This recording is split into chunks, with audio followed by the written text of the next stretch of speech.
180 kilos.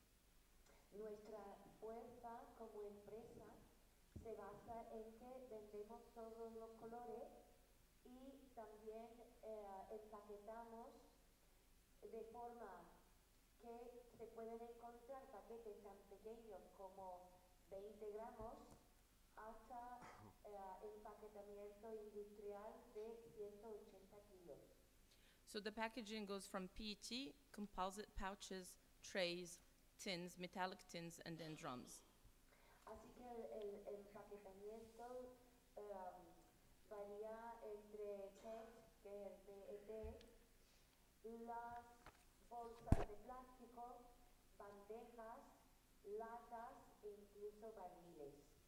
But our main production remains the flexible pouches, mainly for the food service.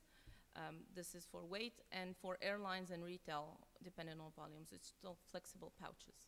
Pero nuestra producción principal es el empaquetamiento en bolsas de plástico que se destinan a la línea aérea, otro tipo de venta. So our world presence is pretty good, I would say. We can always hope to get more markets, but we are in over 27 countries for now. Nuestra presencia mundial de momento es bastante buena, yo diría que en este momento estamos en 27 países, aunque siempre cabe crecer. Our top 5 export countries are the USA, Australia, the United Kingdom, the GCC countries, the Gulf, and Malaysia.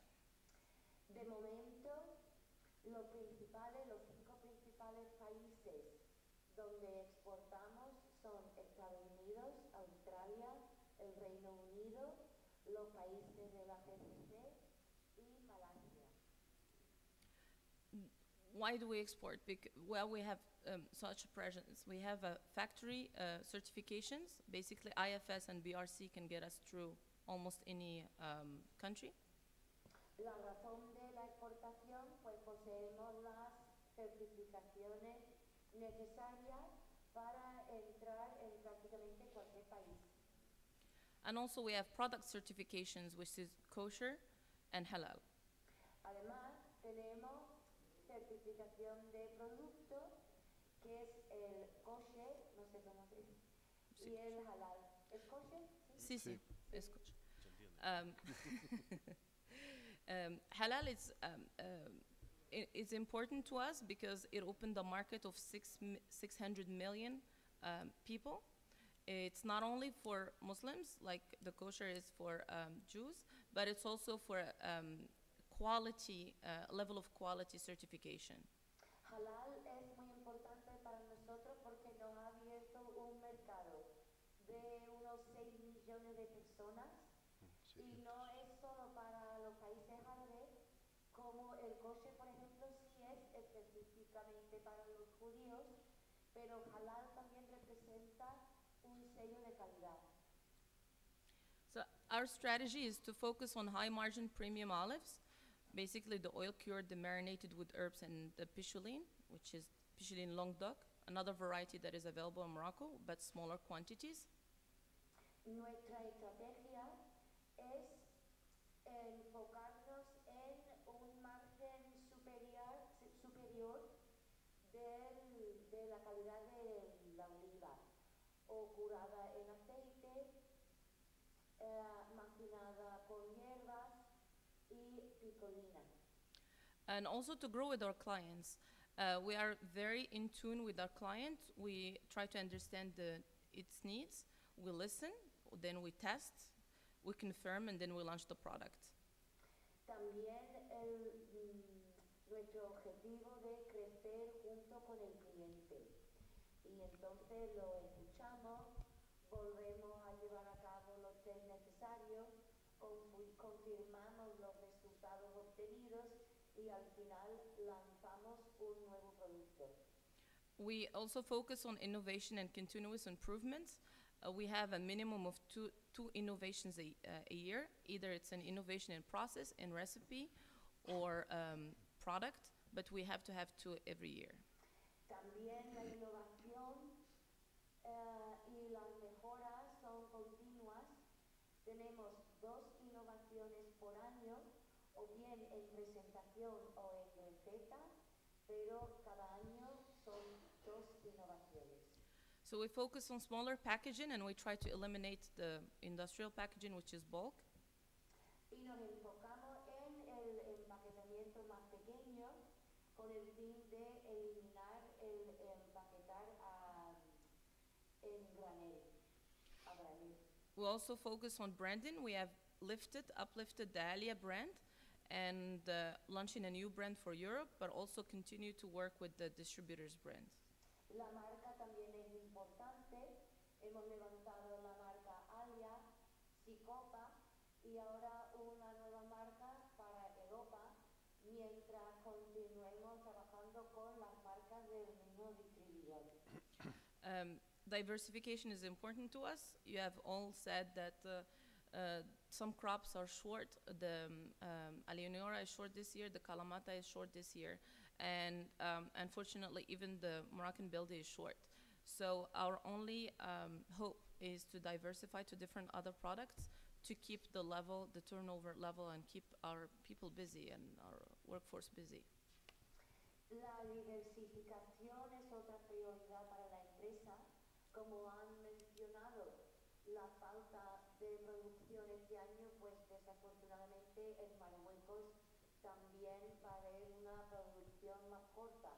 Entonces la única esperanza de la empresa es diversificarse y también producir otro tipo de alimentos.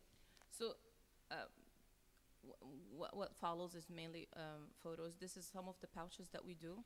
This is a 30-gram pouch, and this is as well a 30-gram snack. Estos son bolsas de 30 gramos y aquí un snack, una bolsa de tentempié de 30 gramos.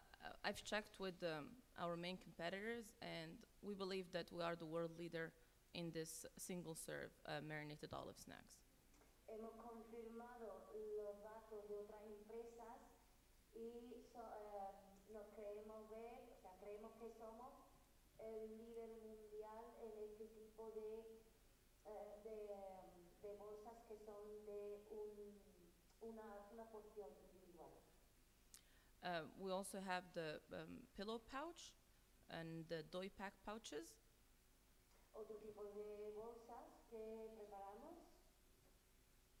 And for the pouch, we believe that the pouch is the future for us because it's light and easy to open.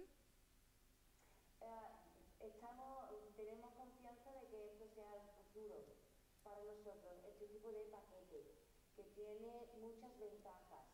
Por ejemplo, es ligero y fácil de abrir. I mean, it could be pre-printed, there's no rust, it has the same shelf life as the tins.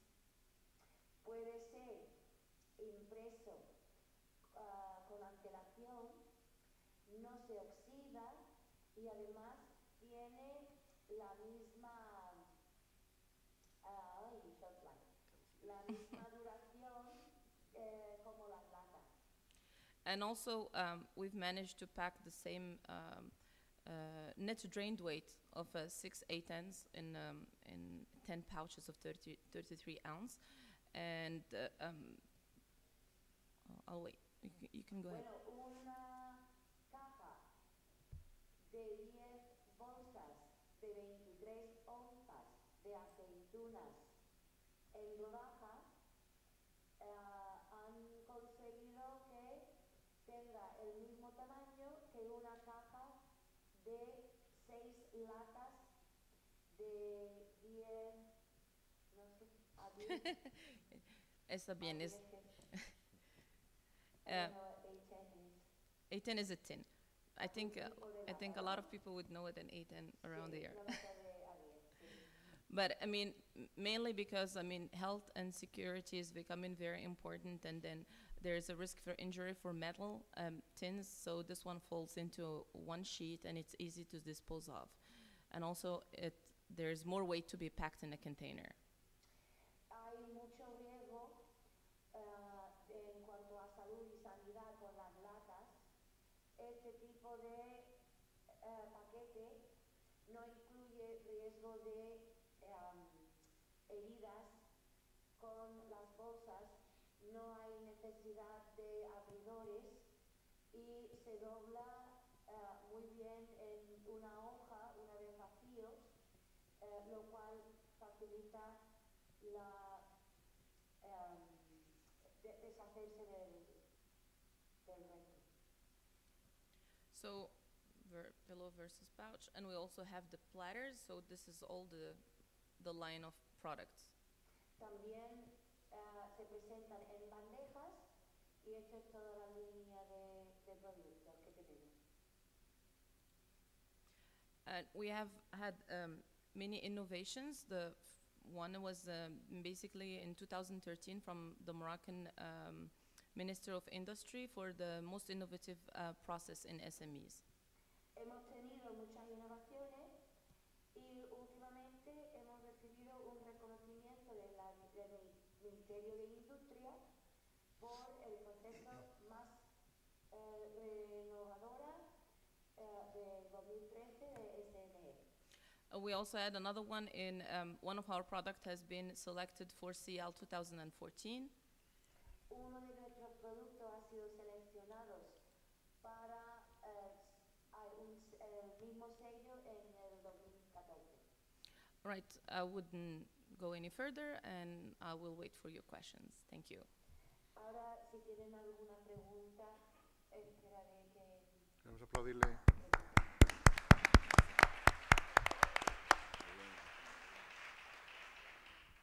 Dejamos las preguntas quizá para el final y vamos pasando a los otros ponentes. Muchas gracias, señora Farad. La verdad es que la innovación, exportación y diversificación he visto que son sus elementos básicos. Yo creo que es 3 elementos que cualquier empresa debe tener presente en un mercado globalizado, que luego la globalización ya no es un futuro. Es aquí ahora. No es un tema de futuro como hace unos cuantos años, a finales del siglo pasado hablábamos de la posible globalización, sino que es un hecho que además es súper acelerado, ¿no? Hablando de eso y hablando de innovación, diversificación, como complemento, decir que el otro día con un consultor especializado en Extremo Oriente me comentó que China estaba empezando a apostar por el aceite de oliva, o por lo menos por el olivo, y que no me atrevo a decir porque dijo una cantidad que no sé, a lo mejor me paso, pero que era una superficie tremenda lo que iba a invertir el gobierno chino para producir, plantar olivos, y me imagino que sacar todo lo que es la producción esa. Cuando los chinos se ponen a eso, pues hay que tenerlo muy en cuenta. Lo digo para las empresas que estén en la exportación o que quieran aportar por él. Pasamos a la siguiente ponente, don Diego Efraín Calderón Lindao. El señor Efraín es ingeniero químico con posgrado en tecnología de alimentos en la Universidad de Gante, en Bélgica, exdirector del Departamento de Control de Calidad y ahora director de ventas para Iberoamérica de la empresa Olimp Justanopoulos, que ha intervenido antes. Esta empresa, establecida en 1990, comenzó mediante la Asociación de Empresarios relacionados con el sector de la oliva de 1956. Esta empresa también está focalizada el 95% de su facturación a la exportación. Exporta a más de 50 países de Europa, países árabes, Estados Unidos, Canadá, Australia, y es una empresa innovadora. Va a hacer una ponencia para presentar las 3 variedades de aceituna que tiene, en este caso, como portfolio como oferta. Cuando quiera. Sí, muchas gracias. En primer lugar, agradecer a los organizadores, a la Fundación por la invitación que nos han hecho para participar en este evento, en especial a Lucía Marcos por su valiosa colaboración las últimas semanas. Bueno, voy a hacer una presentación muy breve acerca de la producción, el tipo de variedades que se produce en Grecia, y discutir también un poco acerca del mercado de aceitunas de mesa en Grecia. Para empezar, quería hablar un poco acerca del panorama mundial y mirando datos del Comité Oleico Internacional, miramos que el mercado de la aceituna de mesa es bastante equilibrado en relación a su producción y a su consumo a nivel mundial. Si vemos que durante la última campaña se tuvo una producción que bordeaba los 2.7 millones de toneladas, su consumo oscilaba entre los 2.6 millones de toneladas.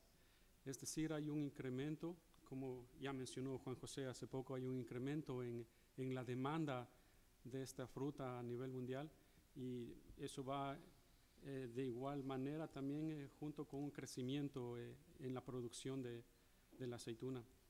Aquí presento una tabla con valores de los principales productores a nivel mundial. En primer lugar, la Comunidad Europea, con una producción en la campaña anterior que bordeaba las 800.000 toneladas de aceituna, en donde Grecia ocupa el primer lugar ampliamente con un volumen un poco más de 500.000 toneladas, seguido en segundo lugar por Grecia, que el año anterior tuvo una producción de un poco más de 200.000 toneladas.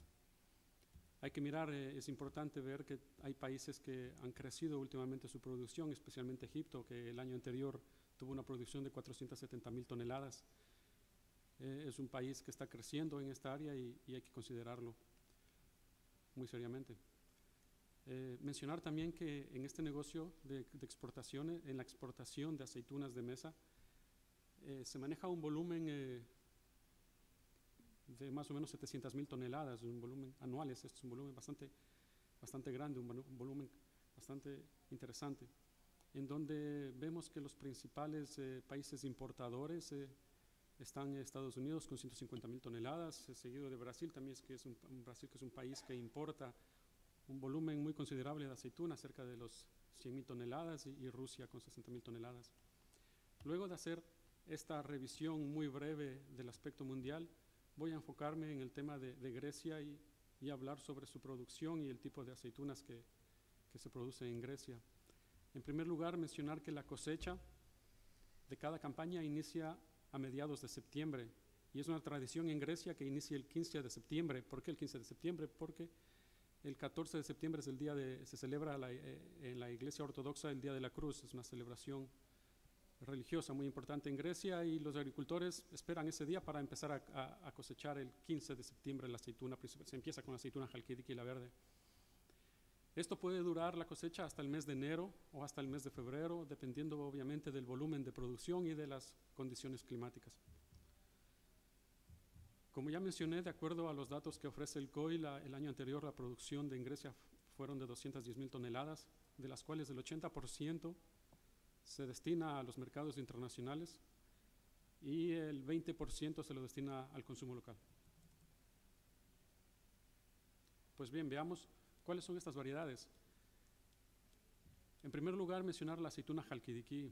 Es una aceituna que se la cosecha en color verde, que se la cultiva principalmente en el norte de Grecia, en la península que lleva su mismo nombre, en la península de Halkidiki.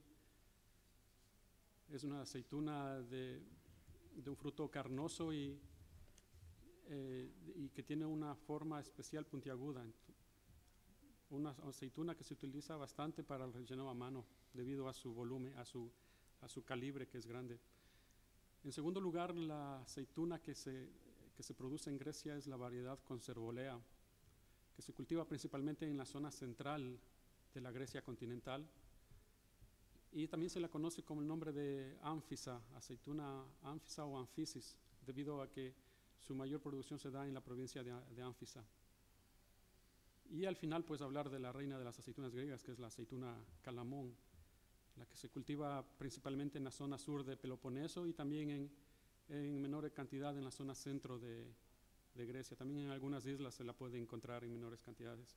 Estas son las tres principales variedades que ocupan el 95% de la producción de aceitunas de mesa en Grecia. Voy a hablar un poco más en detalle de la aceituna Halkidiki. Mencionar que el 50% de la producción total corresponde a esta variedad.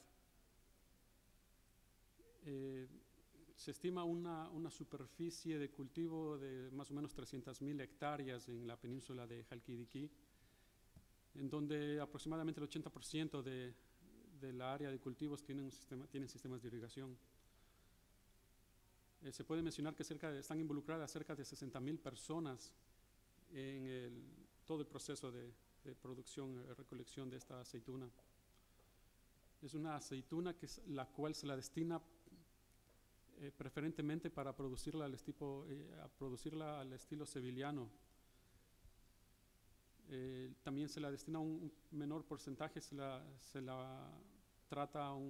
procesa de forma natural en una salmuera con ácido acético y sal, la cual luego sirve de materia prima para la oxidación y comercialización de la aceituna negra estilo californiano. También hay que mencionar que un pequeño porcentaje se la destina para deshidratación en hornos. Mencionar aquí que el 45% de las exportaciones totales de Grecia corresponden a esta variedad. Y como ya decía, la principal característica de esta aceituna es una aceituna grande, que su calibre oscila entre 70 y 200 unidades por kilo, y su mayor demanda se tiene del mercados internacionales rellena con productos naturales, se la hace con un relleno a mano. En segundo lugar, voy a hablar de la aceituna conservolea, es la segunda variedad que se cultiva en Grecia, la cual alcanza aproximadamente un 30% de la producción total. Crece, como ya mencioné, crece en la región central de Grecia, principalmente en las provincias de Ánfisa, Volos, Agrinio y Evia. Es por eso que se la conoce también como aceituna Ánfisa o Anfisis. Es una aceituna de cuerpo redondo, de textura firme. Es una típica aceituna de color cambiante que se la cosecha igual que la aceituna Halkidiki cuando está verde en el mes de septiembre, a mediados de septiembre, o se la cosecha cuando ya ha alcanzado su madurez total y está en color negro en los meses de finales de noviembre y diciembre. El 15% de la producción total de esta aceituna se destina a la exportación.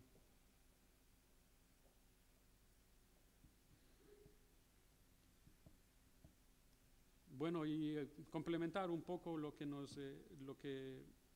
ya habló don Yorgos Konstantopoulos acerca de la aceituna Calamón. Es una variedad muy tradicional, es la variedad más conocida dentro y fuera de Grecia de las aceitunas de mesa. Del total de la producción de aceitunas en Grecia, el 20% corresponde a la aceituna Calamón. Es un fruto que madura tarde y se cosecha cuando ha cambiado de color totalmente, es decir, ahora en los meses de noviembre y diciembre. Puede llegar hasta enero que se hace su cosecha, cuando la aceituna tiene un color completamente negro. Es una aceituna con una alta relación carne-hueso, una apariencia ovalada, puntiaguda, y se la comercializa principalmente en una salmuera con vinagre de vino y en aceite de oliva o aceite extra virgen de oliva. Es una aceituna que se la ha procesado de forma natural. Y en Grecia, en los últimos años hay la tendencia de usar sistemas de aireación durante el proceso de fermentación. Indicar que el 30% de las exportaciones griegas corresponden a esta variedad. Se la comercializa principalmente como aceituna entera, aceituna deshuesada y aceituna en rodajas o aceituna cortada a la mitad. Bueno, ahora hablar un poco del mercado internacional de la aceituna de Grecia.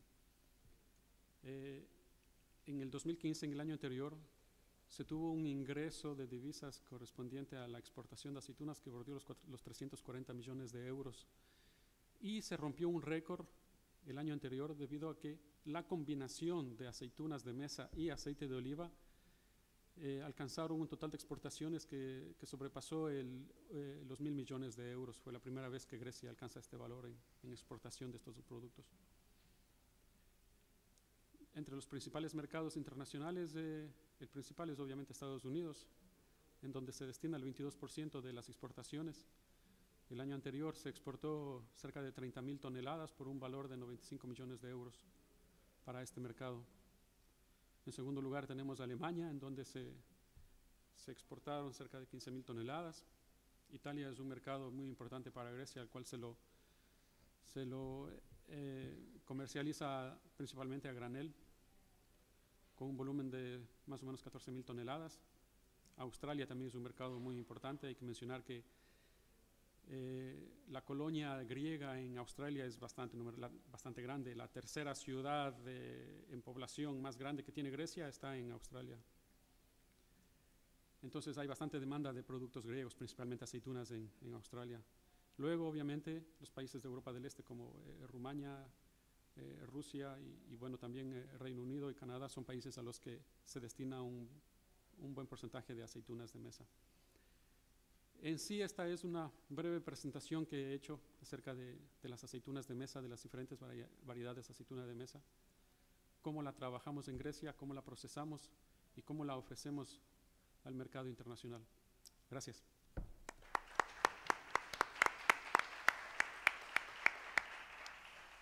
Bien, muchas gracias, Diego, por la ponencia.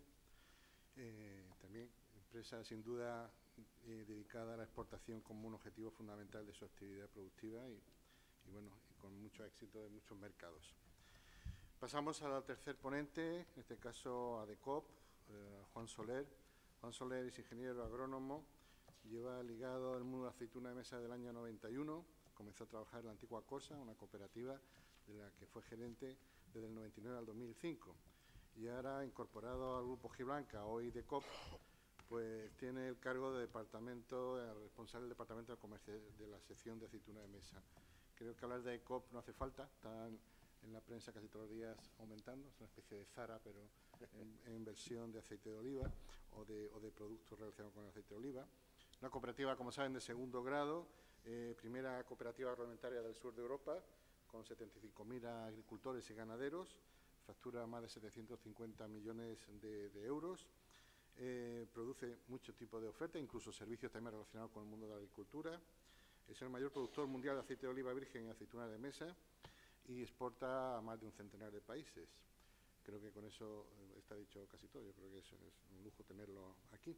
Y va a hablar sobre, por lo menos, así me lo han dicho, sobre el nuevo desafío en la exportación en Estados Unidos, como un mercado, me imagino, nada fácil, como son todos esos tipos de mercados. Muchas gracias y cuando quieras. Vamos, un millón de gracias por la presentación que has hecho de la compañía.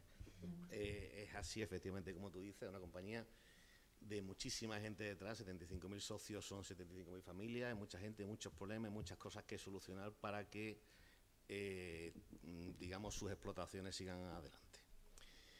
Bueno, dicho esto, sería tremendamente peligroso, por mi parte, querer hablar o diagnosticar el mercado de los Estados Unidos en 15-20 minutos. Entonces, yo prometo no dar mucho la lata, irnos tempranito y si las preguntas pueden surgir a continuación, encantado de contestar cualquier cosa que surja. Mientras tanto, intentaré dar un breve repaso, unas pinceladas de lo que es mi visión acerca de Estados Unidos. No sé si tiene mucho que decir esto, pero vamos, básicamente estamos hablando del principal mercado del mundo. Son 300 millones de habitantes que todos tienen un nivel alto, casi todos, tienen un importante nivel adquisitivo. Dentro de eso es un mercado también muy étnico, con muchísima gente del origen mediterráneo y con un alto grado de consumo de aceituna, que eso lo llevamos en la sangre, ¿no? Están muy mentalizados con todo el tema de la dieta mediterránea, todo el tema de los cultivos biológicos, el consumo de productos saludables, sanos, y eso está muy ligado a la dieta mediterránea y a nuestra zona en concreto. Hay que también tener en cuenta, y sobre todo ahora, el concepto patriótico que tienen los americanos de su patria, de sus cosas, de sus aceitunas, de su fábrica y de todo lo que sea americano. Es bestial cómo puede ser, bueno, un país tan grande y tan unido en ese sentido. Y bueno, eso hace que, dependiendo del tema político, como fluctúe, como es el caso actual, pues podamos tener ciertas reticencias o ciertos miedos a incremento en las barreras, ¿no? Las barreras de entrada las controlan ellos bastante bien, siempre lo han hecho, y ahora parecía que iba a haber una serie de acuerdos que, bueno, no sé si se llevarán a cabo, no se llevarán, pero que efectivamente el cambio político puede dar el traste con aquellas cosas que se estaban planteando, ¿no? En cuanto a la aceituna, Estados Unidos tiene un consumo de aceituna entera, equivalente entera, de 270 millones de kilos, que es una barbaridad. Producen una media de 70 millones de kilos, California, bueno, con la sequía pues pueden producir unos años muy poca aceituna realmente, y otros años antes hacían 100 y pico, 120, 130 millones de kilos, y eso no sé si lo volveremos a ver, no lo sé, porque es una tendencia a reducirlo en beneficio o en contra, no sé cómo se puede ver, de la mayor producción de aceite.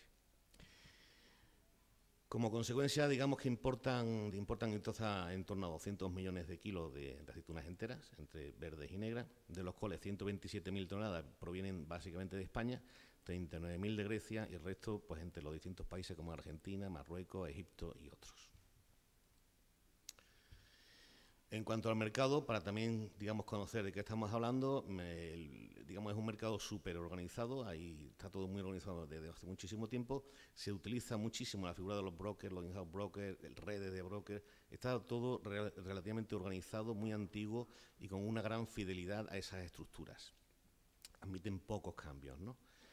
Está muy segmentado y además tiene una segmentación muy moderna. Entonces, básicamente los tres segmentos serían industria, food service y retail, básicamente.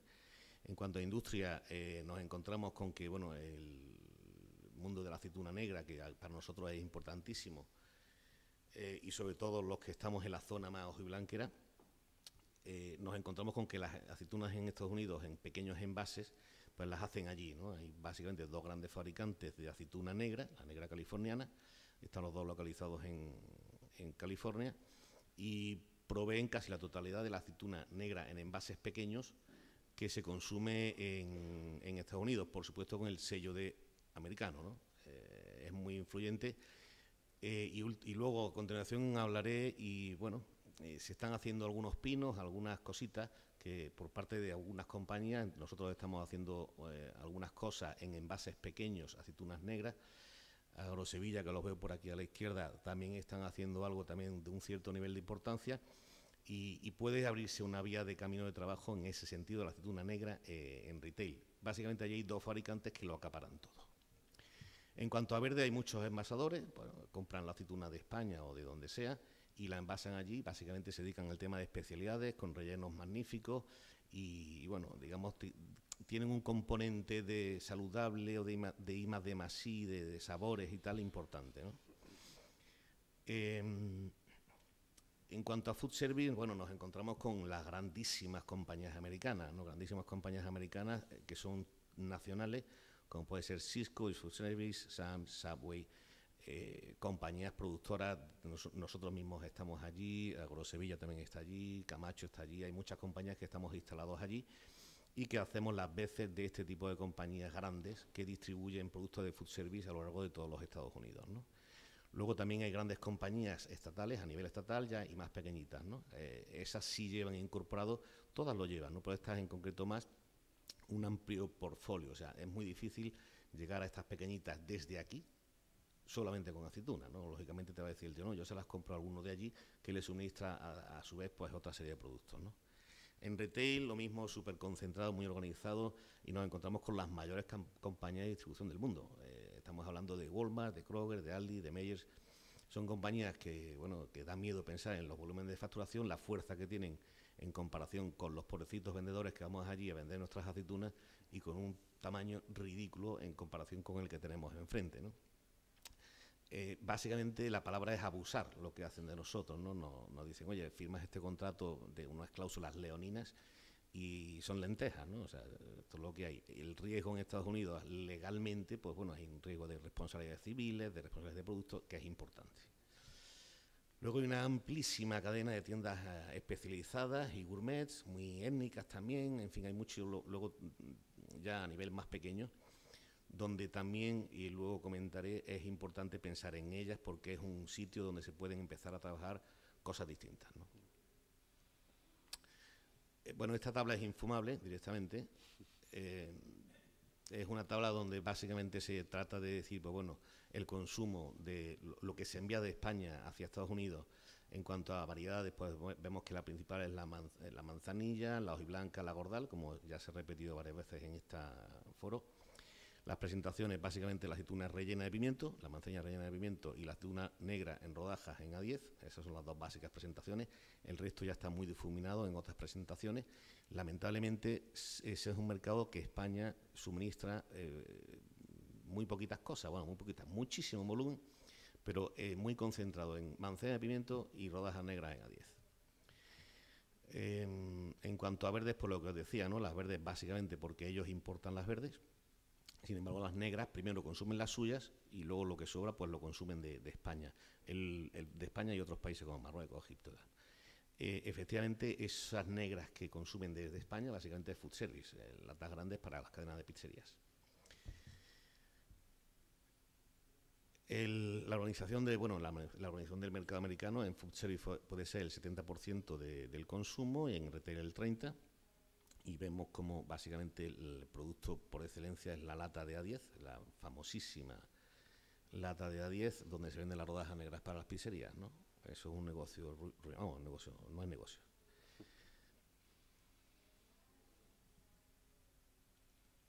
En cuanto a lo que se exporta de España, la exportación española, vuelvo a repetir que son las variedades manzanilla y gordales para verde, en negra, la hojiblanca, básicamente para food service. A pesar de eso, como os comentaba antes, hay un nicho o un camino de trabajar que es los retailers en aceituna negra española. Se trabajan variedades manzanillas, cacereñas o hojiblancas principalmente. Y yo pienso que a poquito ese camino se va a ir abriendo. Hay alguna compañía que quiere cobrar un royalty por abrirlo y nos negaremos los demás, lógicamente.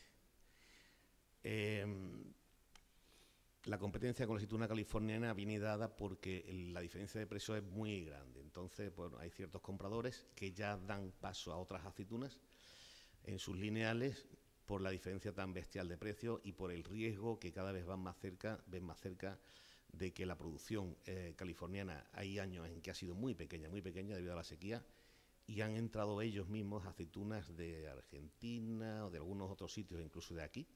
Las han oxidado allí y las han envasado. No sé en qué concepto las han envasado, si las han puesto con el sello o no, eso lo desconozco, pero es una cosa que empieza a estar en boca de todos, ¿no? O sea, que muchas de las aceitunas envasadas como californianas no lo son como tal, ¿no? En envases, lo que os comentaba antes, el famosísimo A10 y el galón, son los Sota Caballo Rey, y se está introduciendo fuertemente también envases plásticos como las bolsas, de tipo, bolsa de aluminio, PET o de PET, ¿no? En cuanto a retail, básicamente se trabaja la aceituna verde en cristal, el famosísimo envase de bucket, y las negras en la lata de 170 gramos. La industria, lamentablemente, se vende muchísimo en industria y ahí nos encontramos con que es la bombona la que se trabaja, lógicamente, ¿no?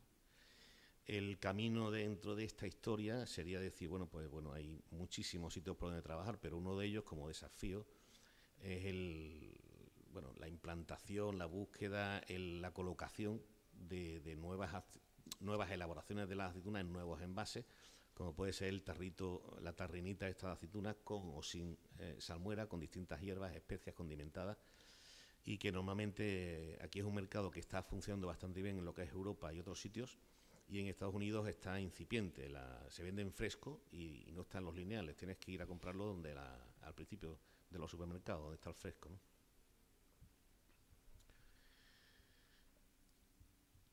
En cuanto a los desafíos, cosas, problemas que había que trabajar para intentar solucionarlos en su medida o buscar las oportunidades dentro de las dificultades, que eso beneficia conforme una empresa de aquí es mayor, más potente, más recursos tiene, más gente, más personal, más conocimiento y más posibilidades tiene de investigar o de meterse en los huequecillos.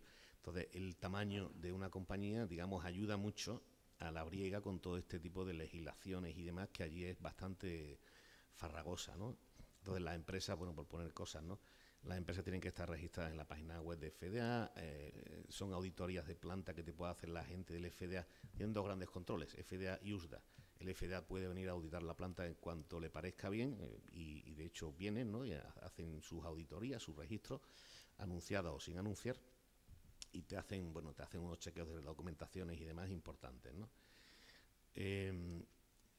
La nueva normativa de la FSMA implica más requisitos para la gente que quiere exportar a Estados Unidos, necesitas tener allí un agente que sea importador, todo tiene que dejar su rastro, su seña, allí tienes que tener un tío responsable y aquí otro, ¿no? De modo que nunca haya ningún momento de vacío de decir quién es el responsable de esta mercancía.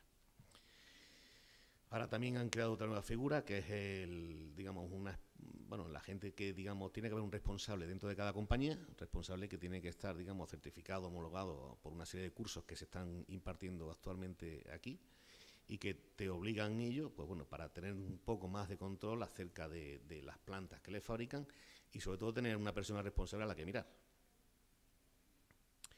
Bueno, se me ha olvidado decir la importancia que le dan ellos, lógicamente aquí también se le da, y ellos muchísima, a la trazabilidad, ¿no? Y a la documentación de la misma, ¿no? Es importantísimo para ellos saber de dónde viene cada cosa. El tema del terrorismo ha hecho mucho daño en todo y aquí es crítico. Desafíos aduaneros, pues como decía, tienen dos elementos de barrera, no tienen muchas barreras, entre ellos el FDA y el USDA, y si en un momento determinado al que se le apetezca, pues te echan para atrás un contenedor, pues te lo echan para atrás. ¿Por qué? Pues porque le parece bien, y lo justifica, lo firma y lo sella y adiós, ¿no? Hay veces que hay problemas en unos puertos y no en otros, y ahí nos conocemos ya más o menos, y dice, oye, no envíes mercancía a Los Ángeles, mándala por New Jersey, y o donde sea, ¿no? Y la mueves luego en un tren. Entonces, ese tipo de historias no son demasiado objetivas, no son bastante subjetivas, y de hecho el concepto yo creo que es barreras de entrada, es decir, con esto juegan ellos para que entre o no entre mercancía, sin más. Hay veces que quieren proteger a su aceituna californiana y por Los Ángeles no entra ni un container, algo le encuentran. Esto es lo que comentaba al principio, se estaban dando pasos en aligerar ese tipo de trabas o de mecanismos de protección, y no sé yo qué evolución tendrán con los cambios políticos allí. Importante el tema de la trazabilidad y seguridad alimentaria. Cada vez más los compradores dicen, bueno, ¿tú quién eres? ¿De dónde vienes? Mis aceitunas, ¿de dónde son? Y quieren venir a verla, ver la finca, y dicen, vale, estoy tranquilo de que lo que yo tengo en mi lineal con mi marca, sé de dónde viene, sé quién está detrás, y en un momento determinado, ante un recall, ante un cualquier problema, saben perfectamente dónde acudir y tener muy localizado el problema, ¿no? La seguridad alimentaria es igual que la trazabilidad, es un concepto. Hoy cada día los compradores y las grandes cadenas de compra, las grandes empresas, se preocupan más por la seguridad alimentaria que por la calidad, y esto duele muchísimo decirlo, ¿no? Pero hay muchísimos casos en el que el comprador te lo dice, mira, yo llevo trabajando con este tipo de empresas tanto tiempo, no tengo ningún problema y tal. Dice, pero ante la más ligera duda de que pueda haber un cierto riesgo de seguridad alimentaria, mueven rápidamente. Por precio no mueven. Ahora, en el mínimo riesgo de que ellos vean cualquier tipo de problema, de riesgo, y que salgan en los periódicos, eso sí les mueve a cambiar de proveedor y a buscar uno con el que realmente se sientan tranquilos. No es otra, ¿no? Que el comprador esté tranquilo. Desafíos. Bueno, lógicamente, es decir, pues, ¿qué camino hay que seguir? Pues como en todos los sitios, intentar evitar el commodity típico, de decir, la lata de A10, el bucket de manzanillas rellenas de pimiento, lo típico, eso es una guerra tremenda, ahí no hay un céntimo para nadie, y eso hay que hacerlo, sobre todo compañías grandes como nosotros. Nosotros somos cooperativas, tenemos, digamos, una serie de productos que tenemos que vender sí o sí. Ahora, eso hay que complementarlo, los productos de commodity o de muchísima rotación, con otros que aporten dinerito a la cuenta de resultados, ¿no? En este sentido, bueno, el trabajo se está haciendo por parte de muchísimas empresas, compañías y países, las aliñadas, especiales, naturales, sin salmuera, las caseras típicas de toda la vida, surtidos para fresco, las aceitunas que se envasan en fresco y se compran ya no en lineal, sino en el tema de refrigerados, aceitunas sin aditivos, todo el concepto de natural y tal, eso está muy bien y queda bastante bien y funciona. En este sentido también hay mucho trabajo por hacer por los fabricantes de pastas, que veo aquí a un amigo, y en ese sentido, pues efectivamente, las pastas con sabores un poco distintos, más fuertes, más sabrosos y tal, también tienen mucho trabajo que andar ahí. Hoy día la ventaja no, o sea, el único camino de entrada en sitios distintos, o sea, donde uno está trabajando, es el tema bio. Si tú vas sin bio, no te reciben. Si dices, oye, tengo bio, te abren la puerta y dicen, joder, pasa y hablamos un poquito del tema, ¿no? Entonces, es un camino fundamental. Nosotros lo tenemos ahora mismo iniciado, y además precisamente con la variedad de aloreña. Nosotros tenemos una de las cooperativas del grupo, trabaja la variedad de aloreña, y con ella tenemos una cierta cantidad de aceitunas bio, con la cual nos está permitiendo presentarla y que nos abra muchas puertas, ¿eh? Es un camino importante hoy día. Por otro sitio, las variedades y los orígenes, o sea, la aloreña con la denominación de origen que os he comentado, lechín, gaeta, cuquillo, calmata. Ampliar el portfolio, llenar más el lineal y ese tipo de cosas raras te abren la puerta para poder vender las cosas más estándar, ¿no? La guerra.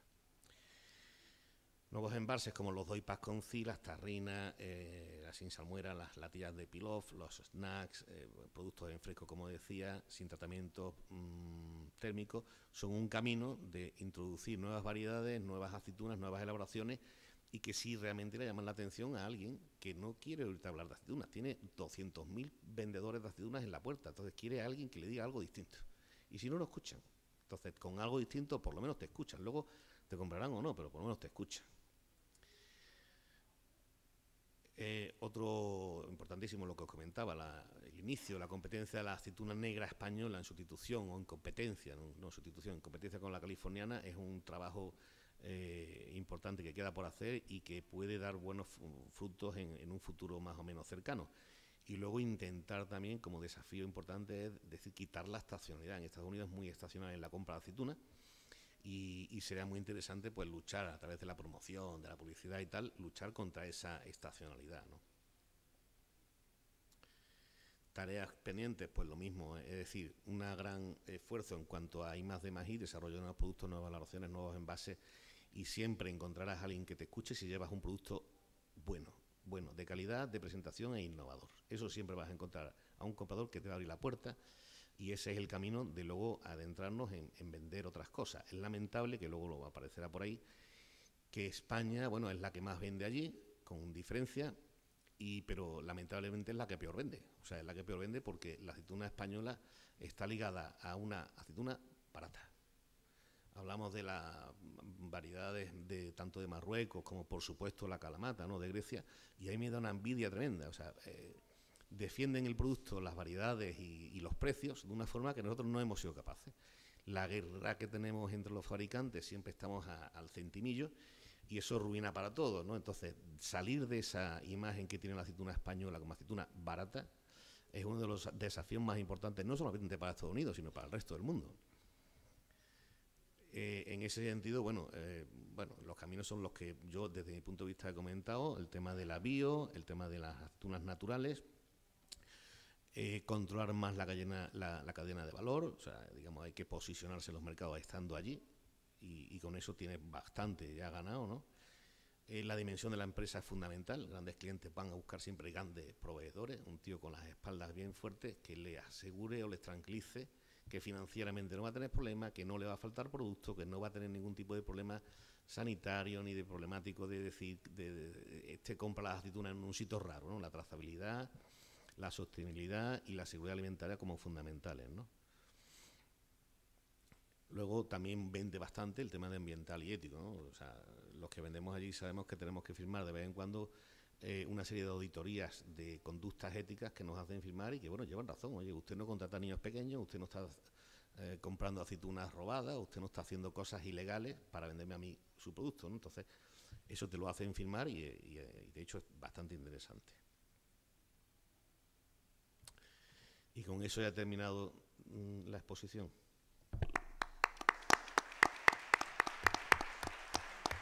Muchas gracias, Juan. Fantástica la exposición. Hemos aprendido mucho. Primero yo, el tema de Estados Unidos, país importante, pero para todos con unas barreras tremendas, como Japón, en fin, como estos países que son grandes mercados, pero con muchas complicaciones.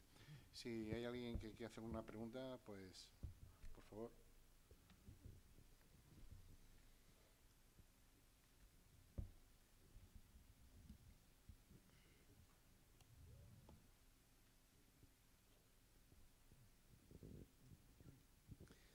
Sí, hola, buenas tardes. Quería hacer así un par de preguntas al señor Calderón, ¿se llama? ¿Calderón? Sí. El valor unitario, según datos que tenemos aquí, de un estudio que hizo el Ministerio de Agricultura hace este año, En el 2014 el valor unitario de las aceitunas griegas era de $4,5, en Estados Unidos era de $4,5 por kilo, y en cambio de las aceitunas españolas era de $3 por kilo. Ya un poco la razón ya la viene apuntando el señor Juan Soler, ¿no?, de que vamos a lo más barato. ¿Cuál es la estrategia del sector griego y en qué se diferencia la mayor valorización de las aceitunas del sector griego en Estados Unidos? A ver si pudiéramos por lo menos tener algunas enseñanzas, ¿no?, o algunos puntos de referencia por donde tirar.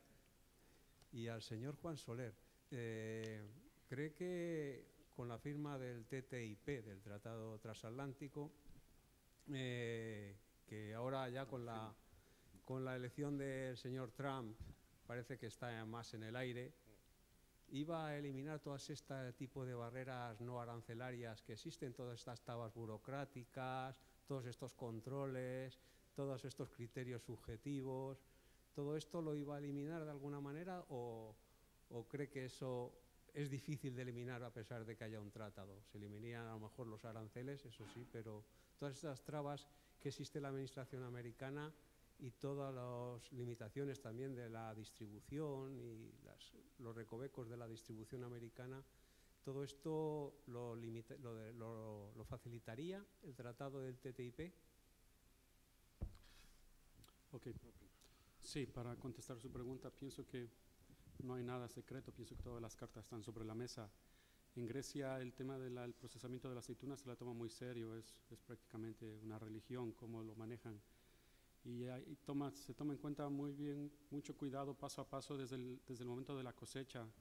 Como ya mencionaba don Yorgos Konstantopoulos, en Grecia se la cosecha prácticamente manual a la aceituna, se le hace un cuidado exhaustivo en cada paso de la producción para tratar de tener una estabilidad en la calidad que sea constante y bueno, al final todo eso tiene un costo extra en el producto final que el cliente al final lo reconoce y lo valora, lo identifica tanto con la aceituna Kalamata, que es muy conocida, como con la aceituna Halkidiki, por ejemplo, que es la primera que se exporta. Como ya mencionaba, es una aceituna grande, la cual se la rellena en Grecia manualmente.